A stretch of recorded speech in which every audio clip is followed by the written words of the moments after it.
بسم اللہ الرحمن الرحیم۔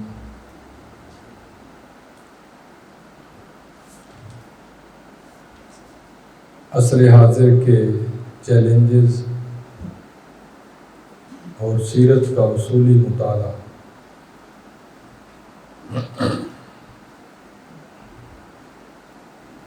اس حوالے سے آج ہماری 5ویں نشست ہے۔ سب سے پہلی نشست میں ہم نے چیلنجز کا تعارف کرایا، جس میں انفرادی چیلنجز تھے، سماجی، دعوتی، سیاسی۔ دوسرے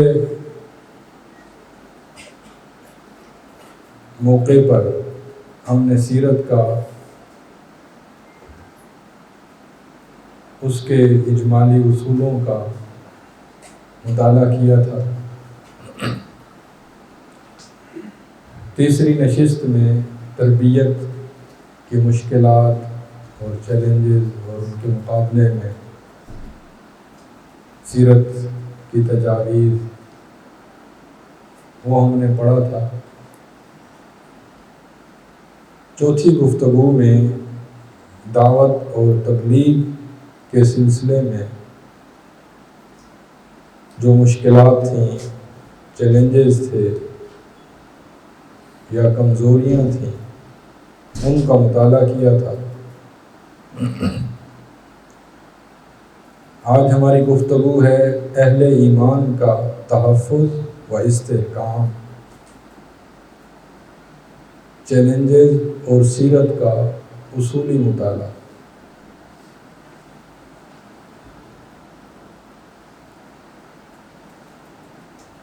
اہل ایمان کی 4 حالتیں ہوتی ہیں، ان کے ضعف اور ان کی قوت کے لحاظ سے۔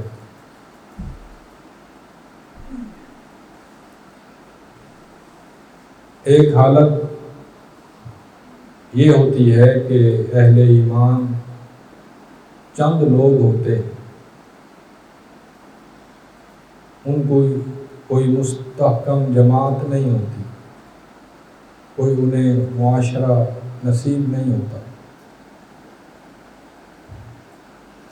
چند منتشر افراد ہوتے ہیں اور ان کی جان کو خطرہ ہوتا ہے۔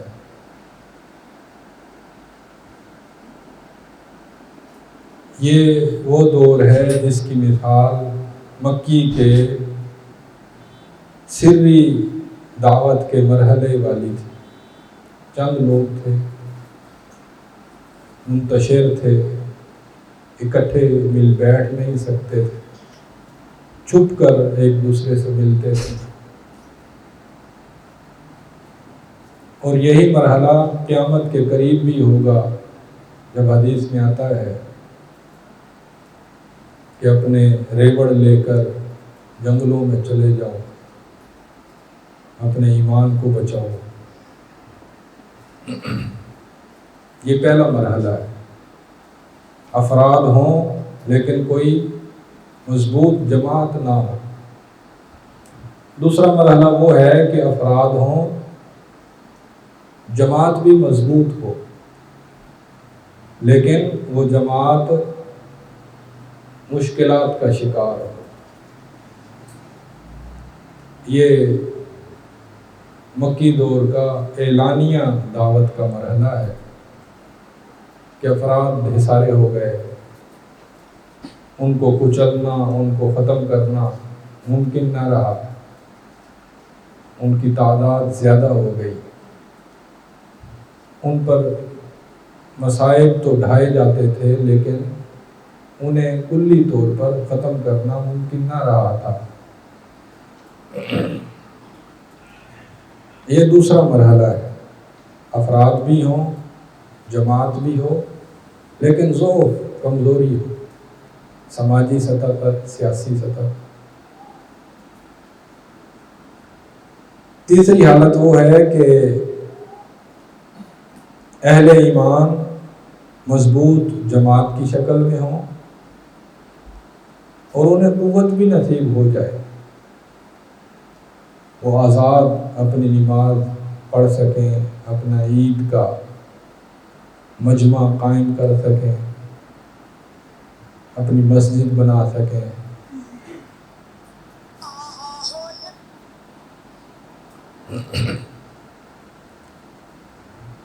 تو یہ تیسرا مرحلہ تھا مکی دور سے گزر کر مدنی دور کا۔ اس مرحلے میں جماعت آزاد ہو گئی، قوت تمکین نصیب ہو گئی، آزاد فطہ حاصل ہو گیا، لیکن ابھی جہاد کی اجازت نہیں تھی، داخلی استحکام کی ضرورت تھی۔ صلح حدیبیہ تک دفاعی جہاد کی بھی اجازت ہو گئی۔ چوتھا مرحلہ وہ ہے کہ اہل ایمان زیادہ بڑی قوت حاصل کر لیں اور ان پر جہاد واجب ہو جائے، جیسے غزوہ تبوک کا مرحلہ ہے، خلافت راشدہ کا مرحلہ ہے، خلافت بنو امیہ کا مرحلہ ہے۔ یہ 4 مرحلے ہیں۔ پوری دنیا میں جہاں جہاں بھی مسلمان ہیں، ان 4 مرحلوں میں سے کسی نہ کسی مرحلے میں وہ موجود ہیں۔ یعنی یہ افراد بہت کم ہوں گے، جیسے امریکہ میں اکا دکا لوگ ہوتے ہیں، انہیں مسجد بھی میسر نہیں ہوتی، یا افراد بھی ہوتے ہیں، جماعت بھی بن جاتی ہے، لیکن وہ مشکلات کا شکار ہوتے ہیں، شدید مشکلات کا۔ تیسری صورت یہ ہے کہ انہیں اپنی قوت ظاہر کرنے کا بھی موقع ملتا ہے، انہیں سیاسی آزادی بھی مل جاتی ہے، لیکن وہ کوئی بڑے پیمانے پر جہاد نہیں کر سکتے۔ چوتھی صورت یہ ہے کہ خلافت قائم ہو جاتی ہے اور وہ بڑے پیمانے پر جہاد بھی کر سکتے ہیں۔ اب دیکھنا یہ ہے کہ عالم اسلام کی اس وقت کیا صورتحال ہے، مومنین کی، اہل ایمان کی کیا صورتحال ہے۔ کیا ہم جو لاہور میں رہتے ہیں یا پاکستان والے، کیا ہم پر پابندی ہے کہ نماز نہ پڑھیں؟ پابندی ہے، لیکن مکے میں پابندی تھی، نماز نہیں پڑھ سکتے تھے۔ کیا ہم پر پابندی ہے کہ مسجد نہ بنائیں؟ کیا خواتین کو ان پر پابندی ہے کہ وہ برقع نہ کریں، حجاب نہ کریں؟ نہیں پابندی۔ خطبہ جمعہ بھی قائم ہو رہا ہے، عیدین کی نمازیں بھی ہو رہی ہیں، نکاح کی اجازت ہے، یہ چیزیں موجود ہیں۔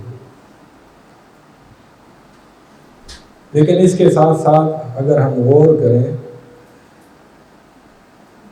ہمیں مدنی دور والی آزادیاں بھی نصیب نہیں ہیں، مکی دور والا ماحول بھی نہیں ہے کہ ہم نماز پڑھیں، ہمیں مارا پیٹا جائے، ہم اپنے دین اسلام کا اظہار کریں، ہمیں مارا پیٹا جائے۔ مکی دور والی مصیبتیں نہیں ہیں، لیکن مدنی دور والی آزادی بھی نہیں ہے۔ وہ اس طرح سے کہ مدنی دور میں جو خواتین بے پرد ہوتی تھیں ان کو روکا جاتا تھا کہ بے پردگی اسلام میں ممنوع ہے، اللہ نے حرام قرار دی، لہذا یہ کام نہ کرو۔ جو چور ہوتا اس کا ہاتھ کاٹا جاتا، جو خیانت کرتا، سود کھاتا، فراڈ کرتا، اس کو پکڑا جاتا تھا، جو مرتد ہوتا اس کو پکڑا جاتا تھا، سزا ہوتی تھی۔ جو غیر اسلامی عقیدہ رکھے، مسلمانوں میں رہ کر مسلمانوں میں خرابی پیدا کرے، اس کو پکڑا جاتا تھا۔ لیکن اب یہاں پر ہمارے مسلمانوں میں جو بے دینی پھیلائے اس کو بھی اجازت ہے، جو سود کھائے کھلائے سود کا ادارہ بنائے اسے بھی اجازت ہے، جو فحش فلمیں بنائے اسے بھی اجازت ہے، جو سینما گھر بنائے اسے بھی اجازت ہے۔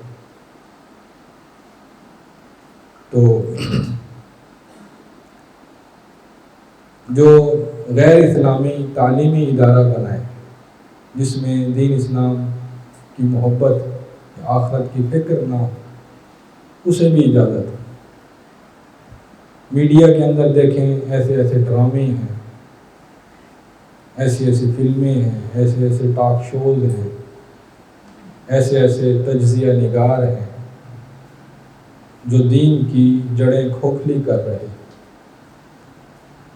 صرف فحاشی اور یعنی بے حیائی کا مسئلہ نہیں ہے، بلکہ دین کے بڑے بڑے جو ایمانیات ہیں، اصول و قواعد ہیں، ان کو کمزور کیا جا رہا ہے۔ مدینے میں تو ایسے نہیں ہوتا تھا، نبی صلی اللہ علیہ وسلم کے دور میں جو شادی کرنا چاہتا اس کی شادی جلدی ہو جاتی، جو رزق حلال حاصل کرنا چاہتا اس کو نصیب ہو جاتا، جس پر ظلم ہوتا اس کو انصاف ملتا تھا۔ لیکن اب جو قانون سازی ہے وہ دین سے کچھ نہ کچھ آزاد، بلکہ بڑے بڑے احکام ہیں جو دین کی خلاف ورزی پر قائم ہیں، حدود، تعزیرات، امر بالمعروف، دینی تعلیم کا استحکام، مسجد خاندان کا استحکام، یہ ہماری مملکت یا ہماری ملت یا ہماری قوم کے مقصد سے خارج ہو گیا ہے۔ تو خلاصہ یہ نکلا کہ کچھ باتوں میں ہم مکی دور کے مشابہ ہیں، کچھ باتوں میں ہم مدنی دور کے مشابہ ہیں، کچھ آزادی بھی ہے اور کچھ پابندیاں بھی ہیں، خالص دینی ماحول بھی نہیں ہے اور خالص غیر دینی بھی نہیں ہے، بے دینی والا بھی نہیں ہے، ملی جلی صورتحال ہے۔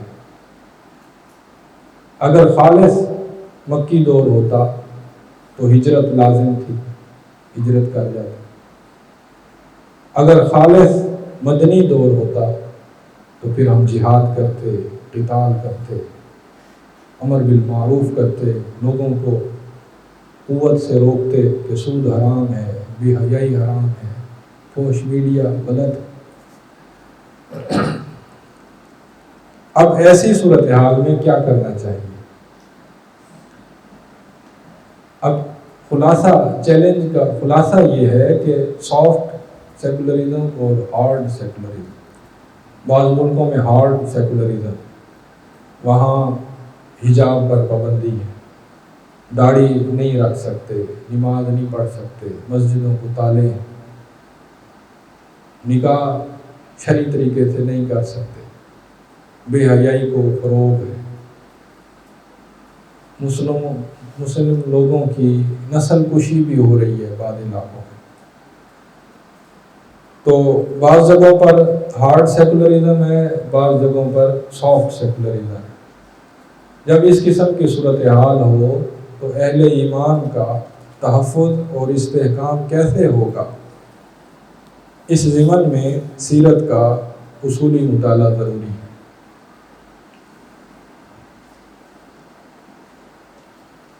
لبرلزم یعنی سافٹ سیکولرزم، اس میں زبردستی دین سے دور نہیں کیا جاتا، زبردستی نہیں کرتے، مسجدیں آزاد ہوتی ہیں، نمازیں ہو رہی ہیں، روزوں کی اجازت ہوتی ہے، لیکن لبرلزم جو ہے یہ مخفی طریقے سے دینداری کو بتدریج ختم کر دیتا ہے، کیونکہ میڈیا آزاد، اخبارات آزاد، چینل آزاد، رسائل، جرائد ادار، تعلیم ادار، تو پھر وہ غیر محسوس طریقے سے معاشرے کو بے دین بے حیا بناتے ہیں، دین سے دور کرتے ہیں۔ تو ایسے حالات کا مقابلہ کیسے ہو، ایسے چیلنجز کا مقابلہ کیسے ہو؟ سیرت نے جو ہمیں رہنمائی کی ہے اس میں 8 نقطے ہیں، 8 طریقے ہیں جن کے ذریعے سے ہم اپنا تحفظ بھی کر سکتے ہیں اور اپنا استحکام بھی حاصل کر سکتے ہیں۔ سب سے پہلا نقطہ ہے ایمان پر محنت۔ یہ سب سے پہلا اصول تحفظ کا، استحکام۔ اللہ تعالیٰ نے جگہ جگہ فرمایا، کئی مقام پہ فرمایا کہ تم ایمان والے بنو گے تو اللہ تمہیں عزتیں دے گا، تمہیں رفعتیں دے گا، تمہیں بلندیاں دے گا۔ وَأَنْتُمُ الْأَعْلَوْنَ إِن كُنتُم مُؤْمِنِينَ۔ ایمان سے اللہ کی نصرت نصیب ہوتی ہے، آخرت پر نظر رکھنے سے صبر نصیب ہوتا ہے، اور نماز اور عبادت سے قوت نصیب ہوتی ہے تحفظ اور استحکام کی۔ تقوی سے اللہ کی مدد نازل ہوتی ہے، گناہوں سے بچنا، اللہ کے قریب ہونا، اللہ کے لیے نمازیں پڑھنا، تہجد پڑھنا،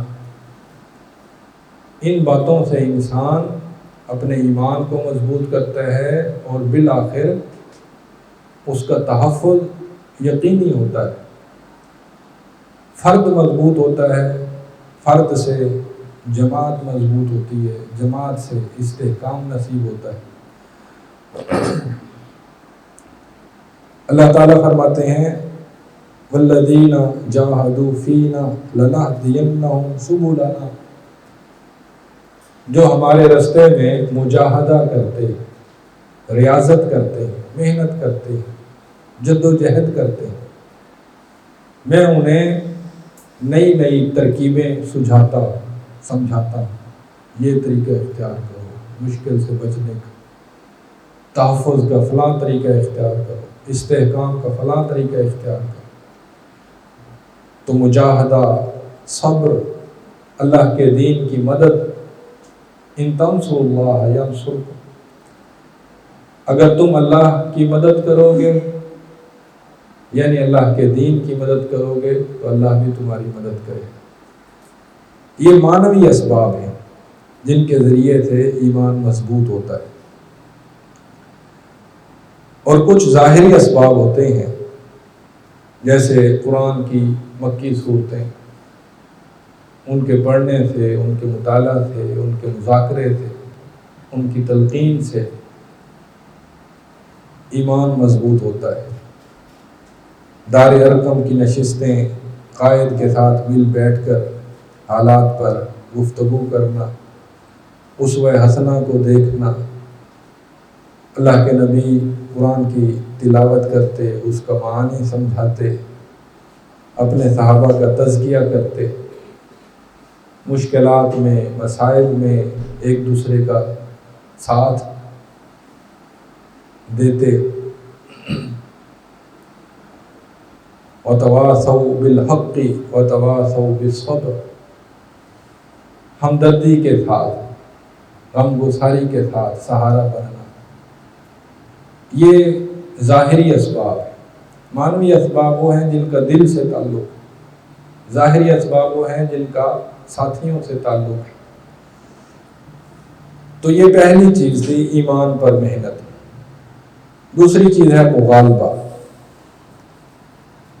مغالبہ کہتے ہیں کہ جس ماحول اور جس معاشرے میں ہم رہ رہے ہیں، ہمیں پتہ ہوتا ہے کہ ہمارے مخالف، دین کو ناپسند کرنے والے، وہ کیا حربے استعمال کر رہے ہیں اپنی سوچ کو پھیلانے کے لیے، تو جو حربے وہ اختیار کر رہے ہوں ہم بھی ان کے مقابلے میں اپنے حربے استعمال کریں، اسے مغالبہ کہتے ہیں۔ یعنی وہ غلبے کی جد و جہد کر رہے ہیں، ہم بھی غلبے کی جد و جہد کریں، ہم ان کے اہم بندے توڑیں، ان کو مسلمان بنائیں، ان کو قریب کریں، ان کو نیک اور دیندار بنائیں۔ وہ ہمارے بندے توڑ رہے ہیں کہ ہمارے بچوں کو بے حیائی کی تلقین کرتے ہیں، ہمارے معاشرے کے اندر بے حیائی پھیلاتے ہیں۔ تو یہ ایک غلبے کی جد و جہد ہے، ایک دوسرے پر غالب آنے کی جد و جہد ہے۔ یہ مغالبہ مکی دور میں بڑے زوردار طریقے سے ہوا۔ اللہ تعالیٰ نے مکی صورتوں میں کئی مقام پہ فرمایا کہ ہمارا لشکر غالب آئے گا، اللہ کی پارٹی، اللہ کا گروہ وہی غالب آئے گا۔ اللہ کے رسول ہمیشہ غالب آتے رہے ہیں اور آئندہ بھی آئیں گے۔ تو یہ مغالبہ ہے، جیسے قرآن میں اللہ نے فرمایا افلا یرون انا نأتی الارض ننقصها من اطرافها افهم الغالبون، کیا وہ دیکھتے نہیں کہ ہم زمین کو اس کے کناروں سے سکیڑ رہے ہیں؟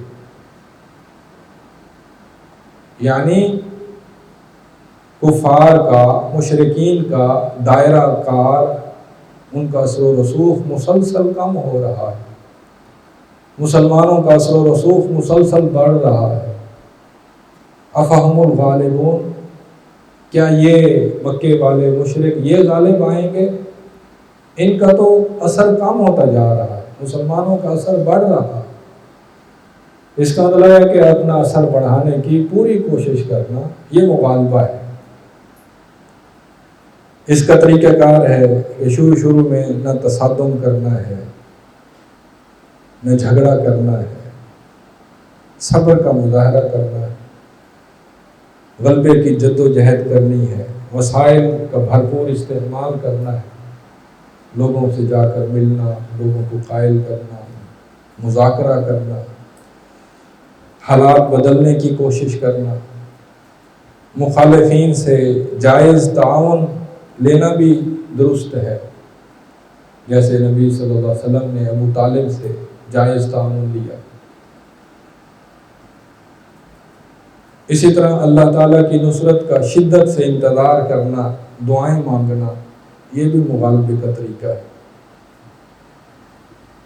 تو یہ دوسرا اصول تھا جو ہمیں سیرت سے سمجھ میں آتا ہے کہ اگر ہم اہل ایمان کا تحفظ چاہتے ہیں، انہیں مستحکم کرنا چاہتے ہیں، تو ہمیں مغالبہ کی کوشش کرنی چاہیے۔ جن جن میدانوں میں وہ آگے ہیں، انہی میدانوں میں ہم بھی کوشش کر کے اپنا لائے عمل اختیار کریں۔ تیسری چیز ابتلا ہے۔ ابتلا صبر اور کف ید۔ ابتلا سنت الہی ہے، اللہ کا مستقل طریقہ ہے کہ جب بھی لوگ اپنا ایمان ظاہر کریں گے، اپنے ایمان کی دعوت دیں گے، تو لازماً مخالفت ہوگی، مصائب آئیں گے اور صبر کرنا ہوگا۔ آزمائش کی وجہ یہ ہے کہ یہ سنت اللہ کا قانون ہے کہ آزمائش آتی۔ دوسرا یہ کہ شرک سے کلی برات اختیار کرنا، یہ ابتلا کا سبب بنتی ہے۔ مشرکین آئے تھے، آ کر کہنے لگے اگر ایک سال آپ ہمارے معبودوں کی عبادت کریں اور ایک سال ہم آپ کے معبود کی عبادت کریں گے تو اس طرح سے مل جل کر ہم گزارا کر لیتے ہیں۔ نبی صلی اللہ علیہ وسلم نے فرمایا نہیں، ایسا نہیں ہوگا۔ تو جب شرک سے، کفر سے کلی برات اختیار کی جائے، مداہنت نہ کی جائے، تو ابتلا لازمی آتی ہے۔ اسی طرح سے جو دین اجتماعی ہوتا ہے، یعنی جو دین زندگی کے ہر شعبے میں رہنمائی کرتا ہے، وہ چاہتا ہے کہ کلی اطاعت۔ کچھ دین ایسے ہیں جو کہتے ہیں کہ تمہاری خلوت بے شک اللہ کے لیے ہو، لیکن تمہارا قانون، تمہارا دستور، تمہاری اجتماعی زندگی، تمہارے خارجی ادارے وہ دین سے آزاد ہوں، کوئی حرج نہیں۔ ایسے کئی مذاہب ہیں کہ جن میں رہبانیت ہے، لیکن ہمارا اسلام یہ چاہتا ہے کہ ہماری خلوت بھی اللہ کے لیے ہو، ہمارے گھر بار بھی اللہ کے لیے ہوں، ہمارے کاروبار بھی اللہ کے لیے ہوں، ہمارے ادارے بھی اللہ کے لیے ہوں، ہماری مقننہ، ہماری عدلیہ، ہمارا دفاع، سب اللہ کے دین کے ساتھ متعلق ہوں، منسوب ہوں۔ تو ہمارا دین ایک پورا نظام حیات ہے جو چاہتا ہے کہ پوری اطاعت کرو، ہر شعبے میں اطاعت کرو، صرف زندگی کے چند امور میں اطاعت نہ کرو بلکہ زندگی کے ہر شعبے میں اطاعت کرو۔ جب یہ بات آتی ہے کہ خلوت بھی اللہ کے لیے اور جلوت بھی اور معاشرہ بھی اور سیاست سب اللہ کے لیے ہو، تو اس وقت ابتلا لازمی آتی ہے، آزمائش آتی ہے۔ اسی طرح اللہ نے جہاں اپنا بھرپور تعارف کرایا، میں رب ہوں، میں الہ ہوں، میں معبود ہوں، میں حاکم ہوں، ساتھ اللہ نے طواغیت کا تعارف کرایا بڑی تفصیل سے، آلہہ بتوں کا تعارف کرایا، انداد کا تعارف کرایا، ارباب کا تعارف کرایا۔ معلوم یہ ہوتا ہے کہ دین صرف توحید بیان کرنے کا نام نہیں ہے، دین شرک کی وضاحت کا نام ہے، شرک کی وضاحت۔ صرف توحید نہیں بیان کرنے، شرک بھی بیان کرنا ہے کہ شرک سے بچ جاؤ۔ تو جب ہم طواغیت کی وضاحت کریں گے، جب ہم آلہہ کی وضاحت کریں گے، جب ہم انداد اور ارباب کی وضاحت کریں گے، تو لازماً اس سے ابتلا اور آزمائش آئے گی۔ ابتلا کا فائدہ یہ ہوتا ہے کہ طاقت نصیب ہوتی ہے، سچے مومن کون ہیں اور صرف دعویٰ کرنے والے کون ہیں۔ ابتلا سے اللہ تعالیٰ صفوں کو خالص کرتا ہے، مخلص بندہ بنتا ہے، گناہوں کا کفارہ ہوتا ہے، فکری اور عملی تربیت نصیب ہوتی ہے۔ ابتلا کا یہ بھی فائدہ ہوتا ہے کہ نیک لوگوں کا جو موقف ہے، جو ان کا بیان ہے، جو سوچ ہے، جو ان کی فکر ہے، وہ مشہور ہوتی ہے کہ یہ اللہ کے بندے ایسے ہیں جو مصیبت برداشت کرتے ہیں لیکن اپنے دین سے نہیں ہٹتے،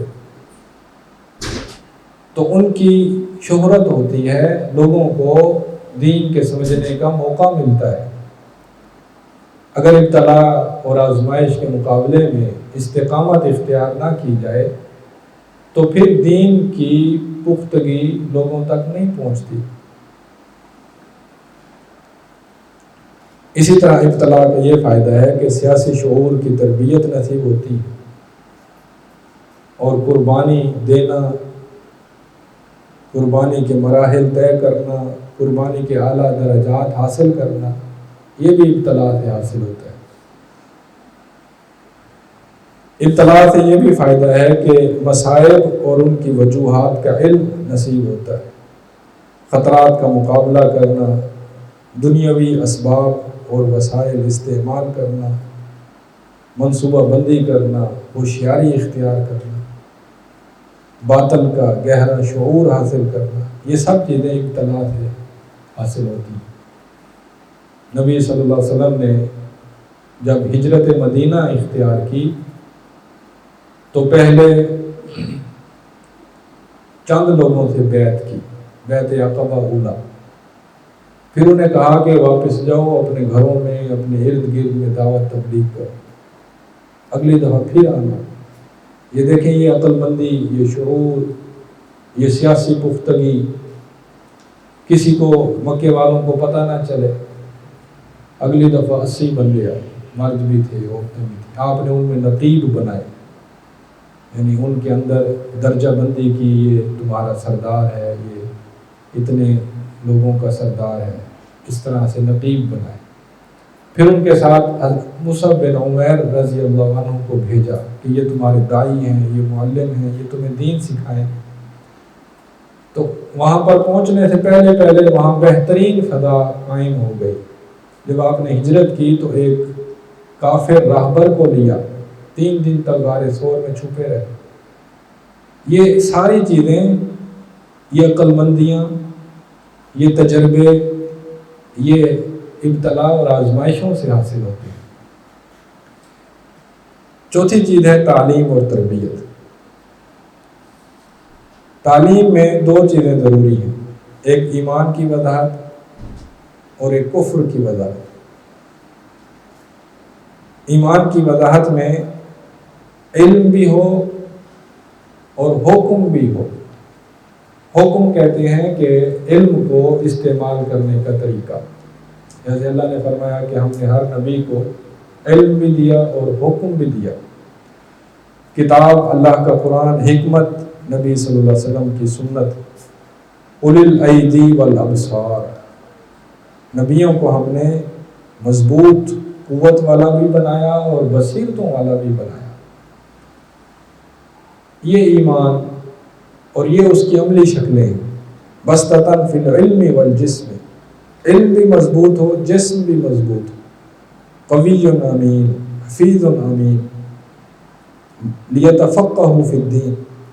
یہ ساری چیزیں بتاتی ہیں کہ تعلیم اور تربیت مضبوط ہو، ساتھ ساتھ کفر کی وضاحت ہو، کفری عقائد کی وضاحت، اہل کفر کا فاسد کردار، ان کا فاسد اخلاق، ان کا فاسد نظام، ان کا ظلم اور ستم، ان کا فتنہ اور فساد۔ قرآن کے اندر سینکڑوں آیتیں ہیں جو اہل کفر کی شناعت میں ان کے عقائد کو بکھیر دیتی ہیں، ان کا ظالمانہ کردار واضح کرتی ہیں، ان کے برے اخلاق کو واضح کرتی ہیں۔ تو تعلیم 2 چیزوں کا نام ہے، دین کا بھرپور تعارف اور کفر کی بھرپور شناعتوں کی وضاحت کہ وہ کس طرح سے برا ہے۔ اس کے ساتھ ساتھ تعلیم اور تربیت میں عملی اقدامات بھی ہیں کہ اہل ایمان سماجی سطح پر مضبوط ہوں، انتظامی سطح پر مضبوط ہوں، سیاسی سطح پر مضبوط ہوں، ان کی تعداد میں اضافہ ہو، اہل کفر میں سے اہم بندے توڑے جائیں، جیسے نبی صلی اللہ علیہ وسلم نے حضرت عمر بن خطاب رضی اللہ عنہ، حضرت حمزہ رضی اللہ عنہ، ان دونوں کو کافروں سے توڑ کر اپنے ساتھ شامل کیا۔ ایمان والوں کو قلبی، ایمانی اور عقلی سطح پر مضبوط کرنا، یہ تعلیم اور تربیت کا مرحلہ ہے۔ یہ تحفظ اور استحکام کی سیاست ہے، ایمان، مغالبہ، ابتلا، صبر، کف ید، تعلیم اور تربیت۔ آگے 5واں نقطہ ہے مسلسل دعوت و انذار،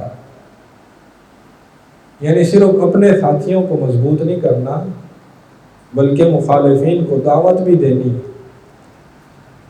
دعوت کے بہت سارے مرحلے اور درجے ہوتے ہیں۔ شروع میں تعارف، دعوت کا تعارف، ابلاغ، پھر اس کے بعد مکالمہ، پھر اس کے بعد مجادلہ، پھر اس کے بعد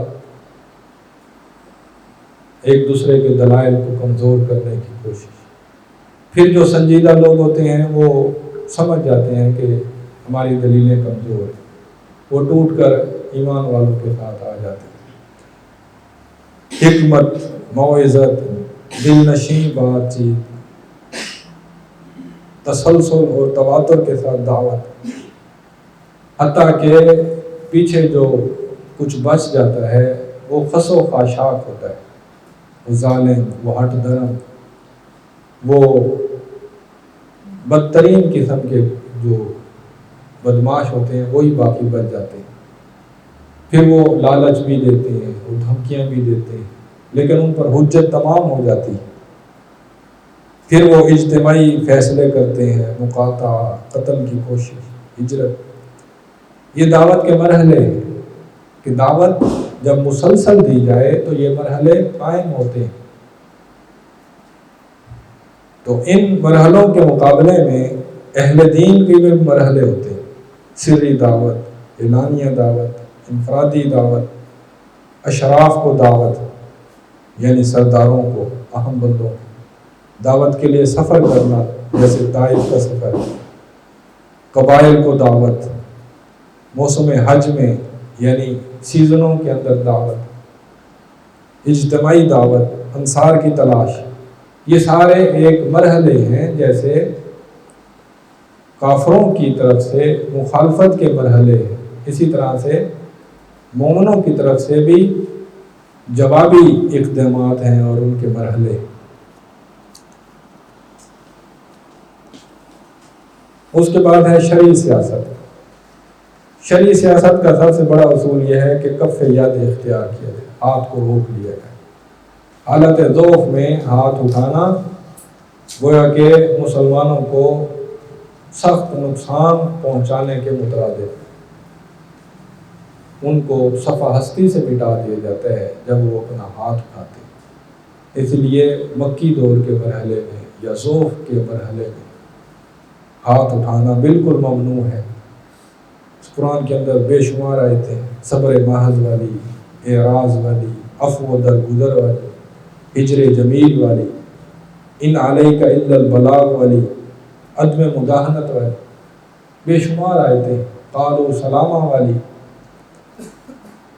یہ کف ید کا حکم ہے کہ حالت ضعف میں لڑائی نہیں کرنی، صبر کرنا.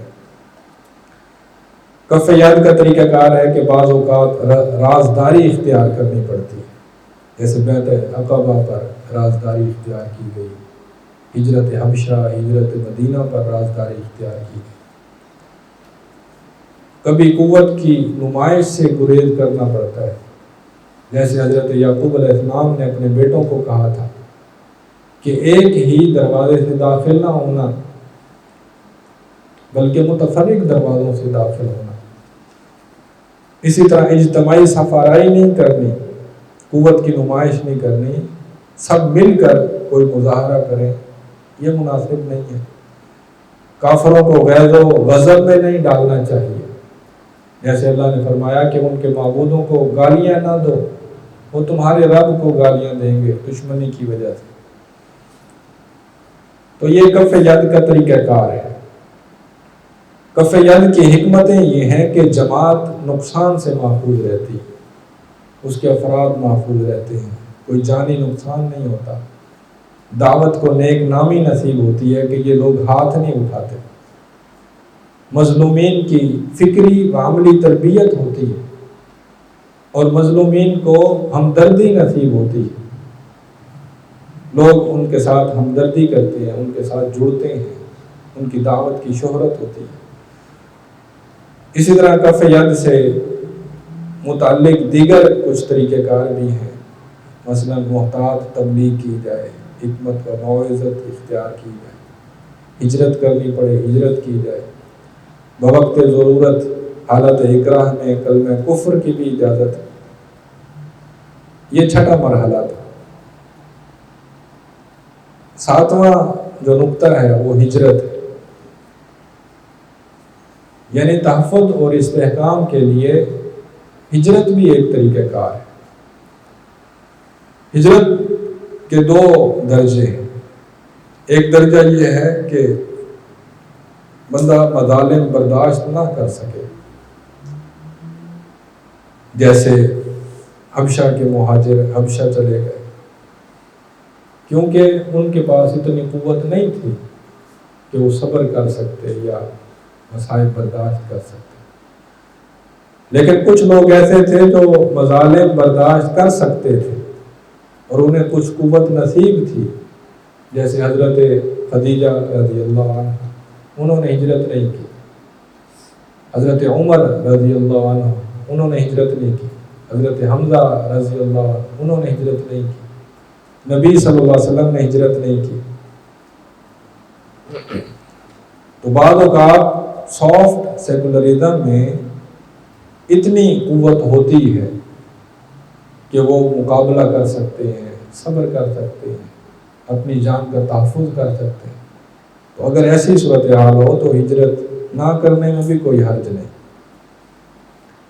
ہجرت سے فائدہ یہ ہوتا ہے کہ ایمان اور جان محفوظ ہو جاتی ہے،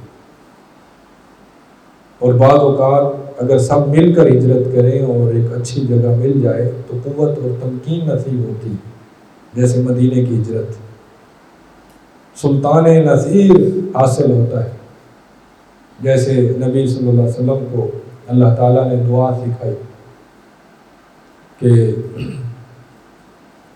اللہ مجھے اچھی جگہ سے اچھے طریقے سے نکال اور اچھی جگہ پر داخل کر، اور میرے لیے اپنی طرف سے ایک سلطان نصیر عطا فرما، یعنی قوت، شان و شوکت نصیب فرما۔ تو اسی طرح انصار کی قوت نصیب ہوتی ہے، سیاسی آزادی نصیب ہوتی ہے، یہ ہجرت کے فوائد ہیں۔ اور ہجرت کے فرد اور جماعت پر بھی اثرات ہوتے ہیں۔ فرد پر یہ اثرات ہوتے ہیں کہ اس کے گناہوں کا کفارہ ہوتا ہے، فرد عقل مند بنتا ہے، صاحب بصیرت بنتا ہے، اس کا ایمان سچا ثابت ہوتا ہے، اس کا اخلاص ثابت ہوتا ہے، اس کے سماجی اور سیاسی تجربات میں اضافہ ہوتا ہے۔ یہ فکری اور عملی اثرات ہیں۔ اور ہجرت نہ کرنے کے جو نقصان ہیں وہ اس طرح سے ہیں کہ بنی اسرائیل انہیں ہجرت کا موقع نصیب نہ ہوا، کئی دہائیوں تک فرعون کے مظالم میں پستے رہے، حتیٰ کہ یہ نقصان بھی پہنچ گیا کہ وہ بچڑے کی پوجا کے لیے تیار ہو گئے۔ یعنی اگر وہ اچھے ماحول میں رہتے، ہجرت کر کے مشرکوں کے ماحول سے آزاد ہوتے، تو ایسا کبھی نہ کہتے کہ یہ بچڑا ہمارا معبود ہے۔ اور بنی اسرائیل نے حضرت موسیٰ علیہ السلام کو بھی کہا تھا اجعل لنا الہا کما لہم آلہہ، ہمارے لیے بھی کوئی معبود بناؤ، کوئی نظر آئے، کوئی بت ہو، کوئی چیز ہو، کوئی درخت ہو۔ یعنی یہ اثرات ہیں ہجرت نہ کرنے کے۔ اسی طرح سے جب اللہ تعالیٰ نے حضرت موسیٰ علیہ السلام نے حکم دیا کہ تم جہاد کرو، تو انہوں نے کہا اذهب انت وربک فقاتلا انا ہاہنا قاعدون۔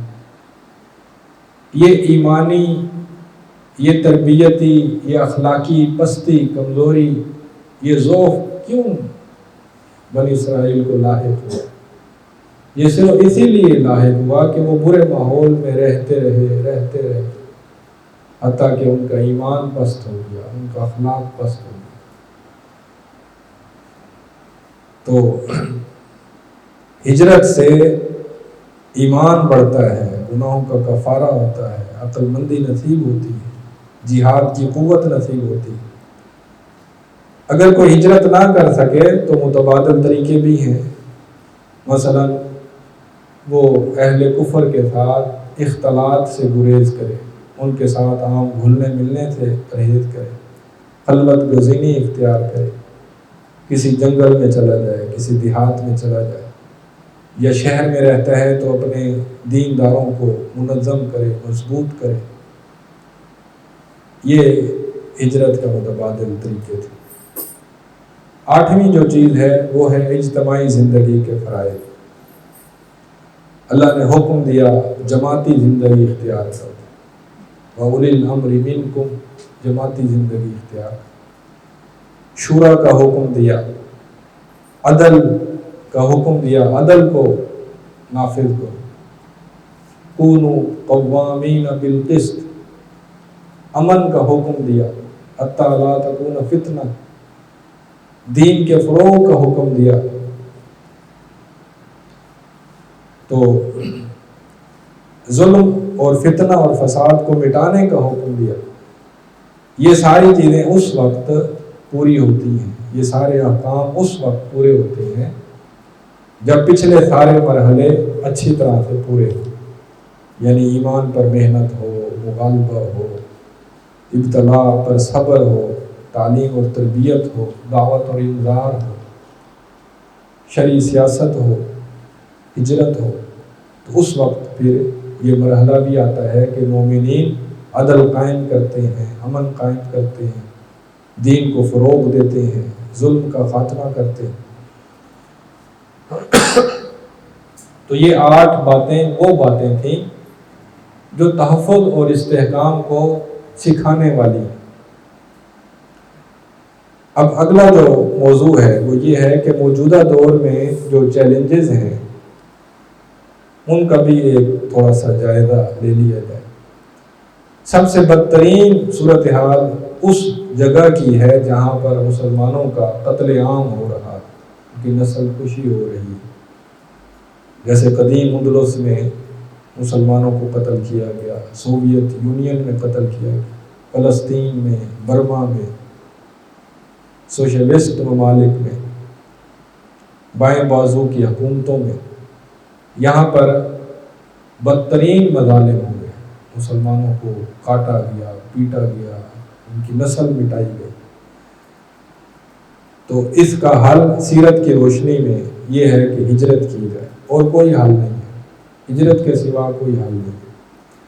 عالم اسلام کا اخلاقی دباؤ ہو، تعاون ہو، پناہ گزینوں کو پناہ دی جائے، انخلاء کے لیے عملی مدد کی جائے، عالمی امدادی تنظیمیں ہوں۔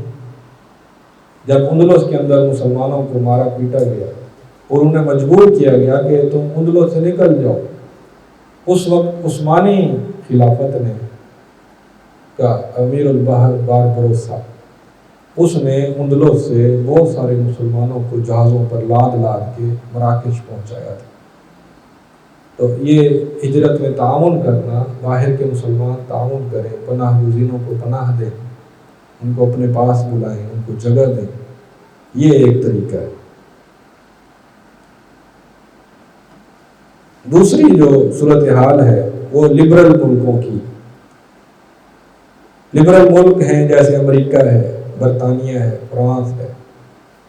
ان ملکوں میں مسجدیں بھی قائم ہیں، نمازیں بھی لوگ پڑھتے ہیں، تبلیغی جماعت کو تبلیغ کی بھی اجازت ہوتی ہے کہ وہ لوگوں کو مسلمان بنائیں، نکاح کی بھی اجازت ہے، بعض ملکوں میں حجاب پردہ کرنے کی بھی اجازت ہے۔ لیکن ان ملکوں میں مشکلات بھی ہوتی ہیں۔ مثال کے طور پر ایک نیک فطرت سلیم مسلمان بچہ ہے یا بچی ہے، وہ اپنے ماحول میں دیکھتے ہیں کہ زنا ہو رہا ہے، شرابیں پی جا رہی ہیں، سور کا گوشت کھایا جا رہا ہے، اور جھوٹ فراڈ عام ہے، لوگ دولت کے پیچھے بھاگ رہے ہیں، آخرت کا نام و نشان نہیں۔ تو کیا خیال ہے، مسجد کی بے شک اجازت بھی ہو، نماز کی اجازت بھی ہو، تو مشکل نہیں ہوگی ایمان کو بچانا۔ تو لبرل ملکوں میں جیسے امریکہ، برطانیہ، فرانس، دوسرے ملکوں میں مسلمانوں کو جان کا تحفظ نصیب ہے، وہ اپنے مسلمان ہونے کا اظہار بھی کر سکتے ہیں کہ ہم مسلمان ہیں، نماز کی بھی اجازت ہے، مسجد کی بھی اجازت ہے۔ لیکن اس سب کے باوجود وہاں ایمان کو بچانا بہت مشکل ہے۔ تو اس کے حل کی تجاویز یہ ہیں کہ امریکہ میں رہنے والے اپنی داخلی جماعتی نظم و ضبط کو مضبوط کریں، اپنا اسلامک سینٹر قائم کریں، اس کے اندر تعلیم تربیت کا اہتمام ہو، دعوت اور تبلیغ پر محنت کریں، کافروں کو مسلمان بنانے کی کوشش کریں، اخلاقی اور رفاہی کام میں حصہ لیں، اپنی اچھی شہرت بنائیں، ابتلاء پر صبر کریں، قوت کی نمائش سے گریز کریں، جھگڑے سے گریز کریں، جمہوری جدوجہد میں بھی حصہ لے سکتے ہیں کہ مثلا وہ اپنے ووٹ بینک کو اجتماعی طور پر منظم طریقے سے استعمال کریں، یہ بھی ممکن ہے، یا ہجرت کر جائیں، یہ بھی اگر ہجرت پر قدرت ہے تو یہ سب سے اچھا طریقہ ہے کہ لبرل ملکوں کے رہنے والے مسلمان کسی دوسرے ملک میں ہجرت کر دیں. اگر نہ کر سکیں تو اپنی جماعت کو مضبوط کریں، اپنی تعلیم تربیت کو مضبوط کریں، اپنی دعوت اور تبلیغ کو مضبوط کریں. تیسرا جو چیلنج ہے وہ مسلمان جمہوری ملکوں والا چیلنج ہے. مثلا مصر ہے، اس نے اخوان المسلمون پر اسی طرح کے ظلم کیے جس طرح سے سوویت یونین نے مسلمانوں پر ظلم کیے. مسلمانوں کی جو جماعت اخوان تھی اس کے لیڈروں کو پھانسیوں پر لٹکایا، ان کے کارکنوں کو قید میں ڈالا، اس جماعت کو بین کر دیا. اسی طرح کمال اتاتورک نے اذان پر پابندی لگا دی، اس نے عربی رسم الخط پر پابندی لگا دی، عربی کوئی نہیں لکھ سکتا، برقعے پر پابندی لگا دی. یہ مسلمان ملکوں کی صورتحال ہے. مصر، ترکی یہ مسلمان ملک، لیکن وہ امریکہ سے زیادہ ظالم بن گئے یا برطانیہ سے زیادہ ظالم بن گئے. تو اس قسم کے مسائل میں بھی حل کی وہی تجاویز ہیں جو اوپر بیان ہوئی کہ داخلی جماعتی نظم و نسق اور تبلیغ پر محنت، یہ ساری چیزیں. چوتھی چیز ہے لبرلزم سے دینی انحلال، یعنی دین کا آہستہ آہستہ گھل جانا. جیسے برف گھلتی ہے نا، ایسے دین آہستہ آہستہ گھلتا جاتا ہے. بظاہر مسجد بھی قائم ہے، نماز بھی اجازت ہے، برقعوں کی بھی اجازت ہے، لیکن دین آہستہ آہستہ گھلتا جاتا ہے، انحلال. تو ہمارا پاکستان مثلا دیکھ لیں، یہاں مصر اور ترکی سے بڑی اچھی صورتحال ہے، فرانس امریکہ سے زیادہ بہتر صورتحال ہے، بہت سارے ملکوں سے بڑی اچھی صورتحال ہے. لیکن اس کے باوجود یہاں لبرلزم ہے، دینی انحلال ہے، یعنی دین سے دور نظام تعلیم ہے، پوری نسلیں دین سے دور ہو رہی ہیں. ادب اور میڈیا ملحد ہے، اس کا بڑا حصہ دین سے آزاد ہے. نظام معاشرت اور معیشت دین سے آزاد ہے، یعنی ہماری منڈیاں،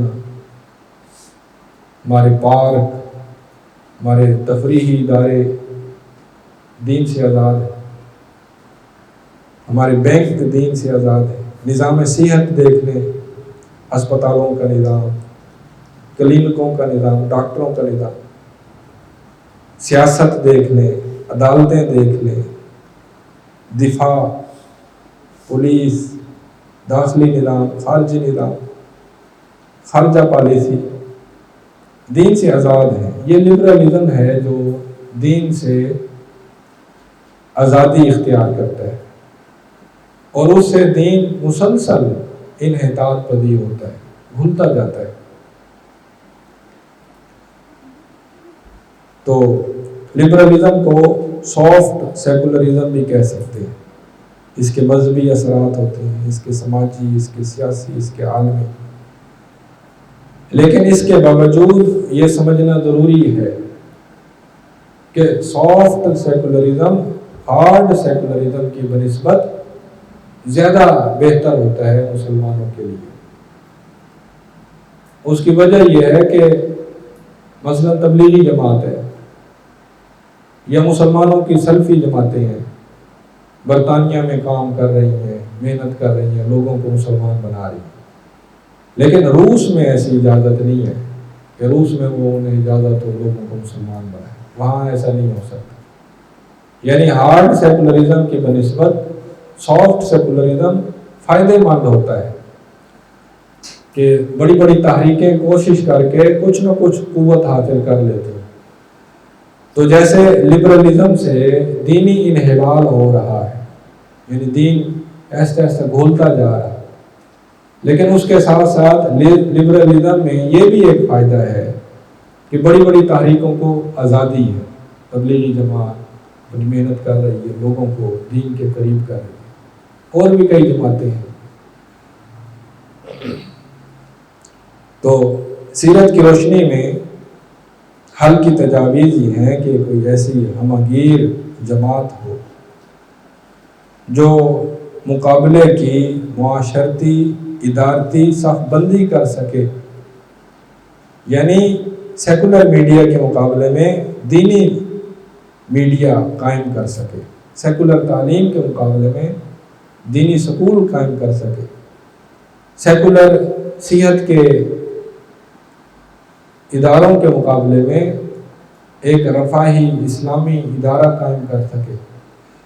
اسی طرح معیشت اور عدالت کے معاملات میں بھی جو دین سے دور لوگ ہیں ان کے مقابلے میں ایک دینی نظم و نسق قائم کر سکے۔ یہ لبرلزم سے مقابلے کا طریقہ ہے جو سیرت کی روشنی میں تجویز کیا گیا ہے۔ اگلا 5واں جو نقطہ ہے وہ ہے دینی تحریکوں کی اقسام۔ اوپر جو کچھ بیان ہوا اس کی روشنی میں بہت ساری دینی تحریکیں ہیں جو سیرت کے اصولوں کے مطابق کوشش کر رہی ہیں کہ دین مضبوط ہو، دین طاقتور ہو، دین کو ختم ہونے سے بچایا جائے، دین کو کمزور ہونے سے بچایا جائے۔ اس ضمن میں 4 قسم کی تحریکیں ہیں۔ کچھ وہ تحریکیں ہیں جو بالکل غیر سیاسی ہیں، وہ کہتے ہیں ہم نہ حکومت کو سمجھ سکتے ہیں، نہ ہم اس کا حصہ بن سکتے ہیں، نہ ہم ان پر تنقید کریں گے، نہ نکتہ چینی کریں گے، نہ اس کی معلومات دیں گے، ہمارا سیاست سے کوئی تعلق نہیں، بس ہم نماز سکھائیں گے، عقیدہ سکھائیں گے، آخرت سکھائیں گے، سچ بولو، ماں باپ کی خدمت کرو، یہ اچھی باتیں سکھائیں گے۔ یہ غیر سیاسی جو تبلیغی تحریکیں ہیں، ان میں تبلیغی جماعت ہے، الہدا انٹرنیشنل ہے، دینی مدارس میں سے بہت سارے مدرسوں کا رویہ غیر سیاسی، تو یہ بہت ساری جماعتیں ہیں۔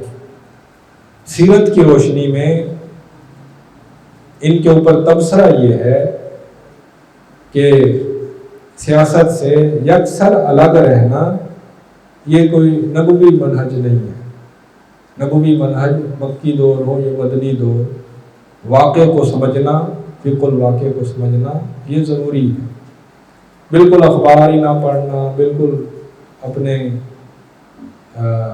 طلباء کو، طالبات کو دین سے سیاست سے غافل رکھنا یہ کوئی نبوی منہج نہیں ہے۔ دوسری چیز ہے نیم سیاسی تبلیغی تحریکیں، نیم سیاسی۔ ان میں ایک تنظیم اسلامی ہے ڈاکٹر اسرار احمد والی، اور ایک حزب التحریر ہے۔ یہ دونوں جماعتیں سیاست کو بہت اچھا سمجھتی ہیں، بہت اچھا، لیکن یہ جمہوریت میں حصہ نہیں لیتے۔ تو انہوں نے یہ شعور پیدا کیا ہے کہ جمہوریت میں حصہ لینا یہ کوئی اصل نبوی طریقہ نہیں ہے، اس کی خرابیاں ہیں، اس کی مشکلات ہیں، اس کے نقصانات ہیں۔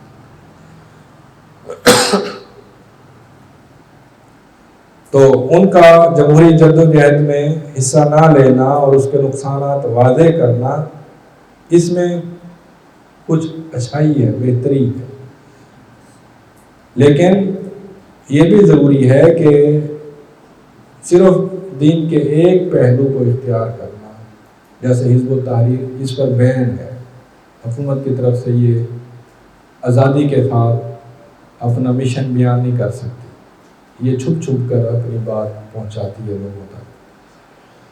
تو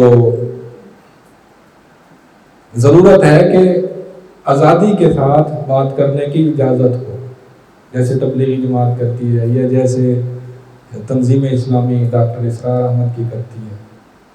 تو اپنے سیف پہلو، اپنے محفوظ پہلو اختیار کر کے زیادہ سے زیادہ کشادہ جگہ اختیار کرنی چاہیے، وسیع جگہ اختیار کرنی چاہیے کہ زیادہ سے زیادہ اپنی دین کی دعوت دے سکیں۔